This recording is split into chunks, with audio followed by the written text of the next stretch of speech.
Breaking update आहे। आज सकाळपासून ठाण्यात रिक्षा चालकांचा संप सुरू आहे। ठाण्यात सर्व रिक्षा संघटनांनी हा बंद पुकारलाय। स्टेशन परिसरात रिक्षा नसल्याने प्रवाशांचे आतोनात हाल होताना दिसतायत, तर स्टेशन परिसरात प्रवाशांच्या लांबच लांब रांगा लागलेल्या पाहायला मिळतायत। आरटीओने वाढवलेल्या दंडाच्या रकमेच्या विरोधात रिक्षा चालकांनी हा संप केलाय।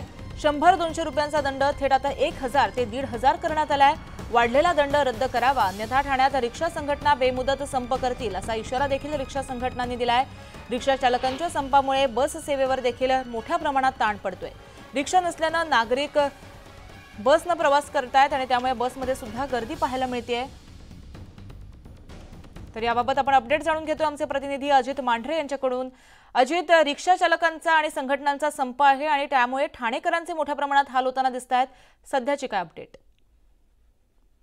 ठाण्यातला आपण स्टेशन परिसर पाहिला, जो सॅटिसचा भाग आहे तिथं, आणि एकंदर संपूर्ण ठाण्यामध्ये मोठ्या प्रमाणामध्ये रिक्षा ज्या आहेत त्या रोज धावत असतात। अगदी घराच्या खालून रिक्षा मिळत असल्याने लोक रिक्षाला प्राधान्य देतात।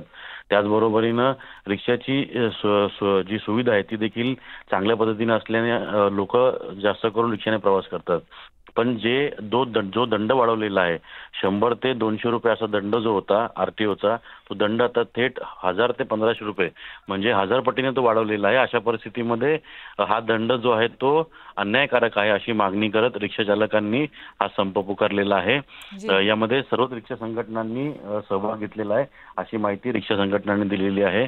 त्यांचं म्हणणं की तात्काळ याच्यावरती निर्णय घ्यावा, अन्यथा बेमुदत संप जो आहे तो ठाण्यामध्ये पुकारला जाईल। आणि यामुळेच आपल्याला माहिती आहे की ठाणे स्टेशनमध्ये मध्य रेल्वेचं सर्वात जास्त गर्दीचं ठिकाण असलेलं कुठलं स्टेशन असेल तर ते ठाणे रेल्वे स्थानक आहे आणि त्यामुळे त्या स्टेशनच्या बाहेर याकडे आपलं लक्ष असेल। कधी हे पूर्ववत होईल, त्यांच्या मागण्या मान्य होतील का हे सुद्धा पाहणं महत्त्वाचं ठरेल। अजित, तत्पूर्वी धन्यवाद तुम्ही दिलेल्या माहितीसाठी।